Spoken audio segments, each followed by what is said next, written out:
Dear student and friends, welcome to my YouTube channel. आज के lecture का topic है देशांतर यानी लॉन्गिट्यूड। इस लेक्चर में हम लोग जानेंगे कि प्रधान मध्याह्न रेखा, अंतर्राष्ट्रीय तिथि रेखा, मानक समय रेखा क्या होता है और साथ ही साथ हम लोग समय निर्धारण करना भी सीखेंगे। तो चलिए हम लोग अपना लेक्चर स्टार्ट करते हैं। देखिए, आप लोग ग्लोब पर इस प्रकार का ये इस प्रकार का वर्टिकल लाइन देखे होंगे। ये वर्टिकल लाइन जो होता है ये देशांतर होता है। ये वर्टिकल लाइन क्या होता है? ये देशांतर होता है। ये चलिए तो ये देशांतर रेखा के बारे में समझ लेते हैं कि ये देशांतर क्या है। यह वर्टिकल लाइन यानी ये जो आपका देशांतर रेखाएं होते हैं ये आपका एक वर्टिकल लाइन होता है यानी ऊर्ध्वाधर रेखाएं होता है जो आपको उत्तरी गोलार्ध से उत्तरी पोल से लेकर आपको साउथ पोल यानी उत्तरी ध्रुव से लेकर दक्षिणी ध्रुव को मिलाती है। यानी उत्तरी ध्रुव एवं दक्षिणी ध्रुव को मिलाने वाली रेखा, ये क्या कहलाती है? मिलाने वाली रेखा। यही आपकी क्या होती है? एक काल्पनिक रेखा होती है जिसे हम लोग देशांतर कहते हैं। ठीक, अब देखिएगा, ये जो आपको ग्लोब पर ये रेखाएं खींची गई है ये आपको अर्धवृत्ताकार होती है। यानी ये आपको कैसे रेखाएं होती है?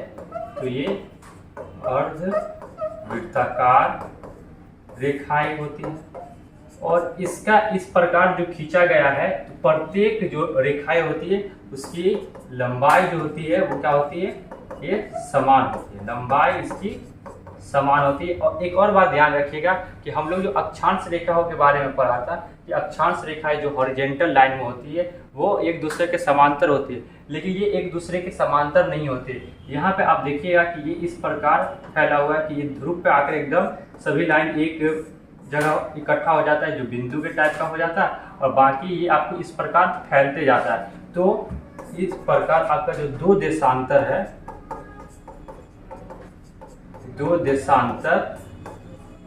के बीच सबसे अधिक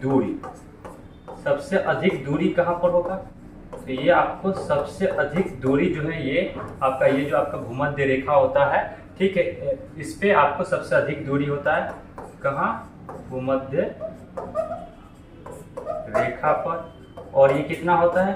तो ये 111.32 किलोमीटर है। और सबसे कम कहाँ होगा? तो ये आपका सबसे कम हो जाएगा, ये आपका ये दोनों ध्रुव पर हो जाएगा। यानी ध्रुव पर कितना हो जाएगा? 0 किलोमीटर। अब देखिएगा, इस प्रकार जो समांतर रेखाएं है इधर आपको 180 समांतर, इस प्रकार इधर 180 देशांतर रेखाएं खींची गई है और इधर भी 180 देशांतर रेखाएं खींची गई है। यानी कुल देशांतर रेखाएं कितने हैं? कुल देशांतर रेखाएं ये कितना है?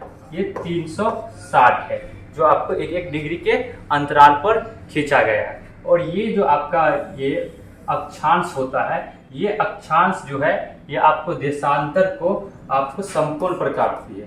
कितने पे? समकोण पर, यानी 90 डिग्री समकोण पर काटती है। अक्षांश और देशांतर एक दूसरे को समकोण पर काटती है। अब चलिए हम लोग इसी देशांतर रेखाओं में से कई अन्य देशांतर रेखाओं के बारे में जानेंगे जिसमें हम लोग एक 0 डिग्री देशांतर के बारे में जानेंगे। एक्चुअली ये 0 डिग्री देशांतर है क्या? बात यहाँ समझिएगा कि 1884 में आपका वाशिंगटन डीसी में एक कन्वेंशन हुआ था। जिस कन्वेंशन में यह तय किया गया था कि आपके ग्लोब पे बहुत सारी देशांतर रेखाएं, कितनी है? 360 देशांतर रेखाएं। तो किस देशांतर रेखाओं को मानकर हम लोग समय ज्ञात करें? तो उसके लिए जो आपको उस समय के जो विद्वान थे उन्होंने एक 0 डिग्री देशांतर रेखाएं ड्रॉ किया और उसके आधार पर क्या किया जाता है? समय का निर्धारण किया जाता है। तो ये जो 0 डिग्री आपका देशांतर है, ये 0 डिग्री देशांतर यह लंदन के ग्रीनविच शहर से खींचा गया, इसलिए इसे हम लोग ग्रीनविच रेखा भी कहते हैं। क्या कहते हैं? ग्रीनविच रेखा भी कहते हैं, ठीक। और इसे प्रधान यामयोत्तर भी कहा जाता है, प्रधान यामयोत्तर भी कहा जाता है। और यही रेखा को हम लोग क्या कहते हैं? प्रधान मध्याह्न रेखा। यानी इसके कई नाम हो गए, ग्रीनविच रेखा, प्रधान यामयोत्तर, प्रधान मध्याह्न रेखा, जो 0 डिग्री देशांतर को कहा जाता है। और ये 0 डिग्री देशांतर जो है हमारे ग्लोब को यानी पृथ्वी को फिर से वापस आपको 2 हेमिस्फीयर में डिवाइड कर देता है। एक आपका इधर पूर्वी गोलार्ध, एक पूर्वी गोलार्ध और एक आपका पश्चिमी गोलार्ध। यानी इस प्रकार इधर का जो एरिया हो जाएगा वो पश्चिमी गोलार्ध हो जाएगा और इधर का जो एरिया हो जाएगा पूर्वी गोलार्ध हो जाएगा। यही वजह है कि जब हम लोग देशांतर कहीं पे लिखते हैं तो लिखते हैं कि पूर्वी देशांतर और पश्चिमी देशांतर। अब ये जो आपका 0 डिग्री देशांतर है ये आपको 3 महाद्वीप से होकर गुजरता है। कितने महाद्वीप से होकर गुजरता है? ये 3 महाद्वीप से होकर गुजरता है। एक तो आपका ऊपर ग्लोब में यूरोप हो जाएगा, उसके बाद फिर बीच में आपका अफ्रीका हो जाएगा और फिर नीचे आपका अंटार्कटिका हो जाएगा, अंटार्कटिका। इसके साथ ही यह जो आपका 0 डिग्री देशांतर है यानी प्रधान मध्याह्न रेखा, यह 8 देश से होकर भी गुजरता है। कितने देश से होकर गुजरता है? 8 देश से, जिसमें एक हो जाएगा आपका घाना, एक आपका अल्जीरिया, नेक्स्ट आपका टोंगा या टोंगो, उसके बाद माली,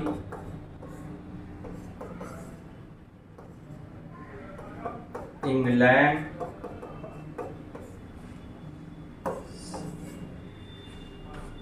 उसके बाद है आपका बुर्किना फासो,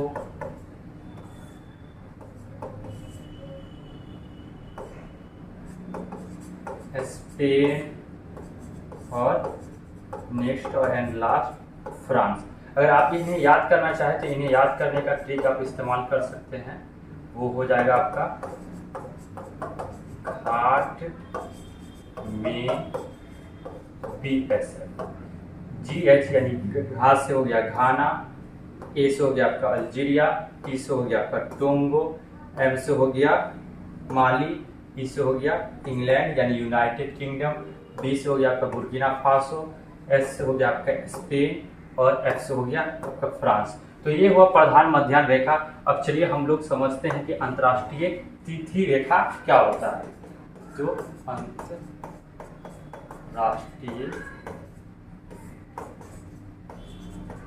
तिथि रेखा, देखिए हमारा जो ये ग्लोब है, इस ग्लोब पर आपको ये जो 0 डिग्री लॉन्गिट्यूड है यानी 0 डिग्री देशांतर, इसके इस तरफ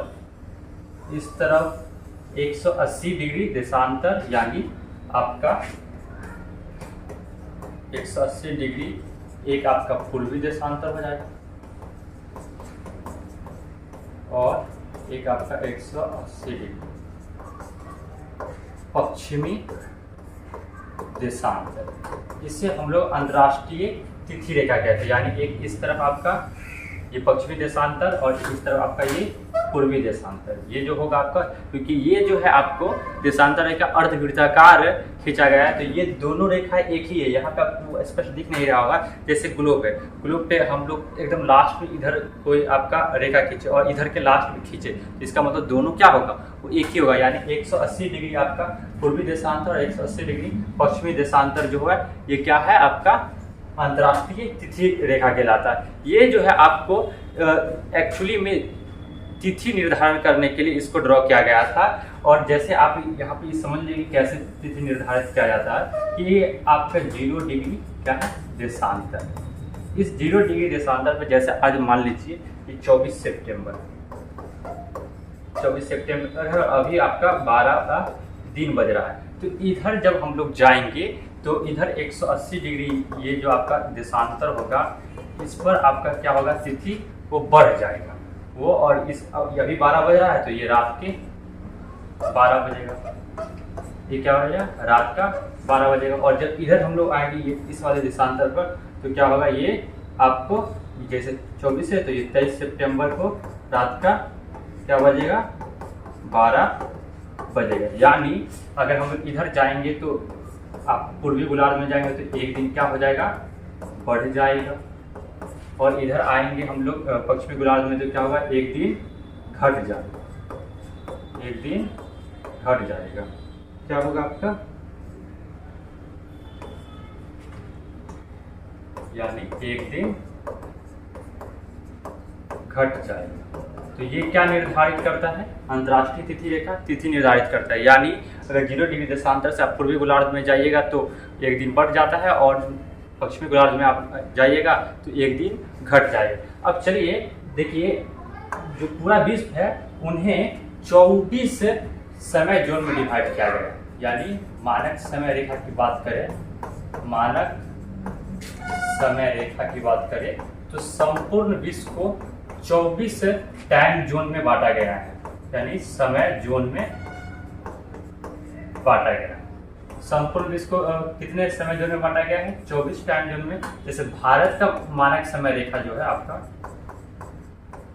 भारत का मानक समय रेखा, ये आपका 82.5 डिग्री आपका, या तो आप ऐसे लिखिए 82 डिग्री 30 मिनट, या फिर 82.5 डिग्री ये पूर्वी गोलार्ध, ये कौन सा है, पूर्वी गोलार्ध। ये भारत का मानक समय रेखा है, जो आपको उत्तर प्रदेश के नैनी से होकर गुजरता है, जो आपको इलाहाबाद में पड़ता है। और ये जो भारत का मानक समय रेखा है, जैसे अगर आप भारत का मैप देखिएगा, यहाँ पे एज्यूम कर लेते हैं हम लोग,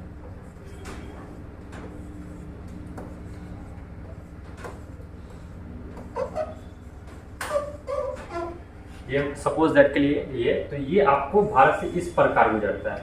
यानी यह भारत के कितने राज्यों से होकर गुजरता है, तो ये भारत के एक आपको ऊपर उत्तर प्रदेश हो जाएगा, इसके बाद नीचे आपका मध्य प्रदेश हो जाएगा, फिर आपका उड़ीसा हो जाएगा, फिर आपका छत्तीसगढ़ हो जाएगा, और नीचे आपका एक आंध्र प्रदेश हो जाएगा। कौन सा हो जाएगा, आंध्र प्रदेश। यानी यह जो भारत का मानक समय रेखा है, यह 5 राज्यों से होकर गुजरता है। पूरे विश्व में सबसे अधिक, यानी सर्वाधिक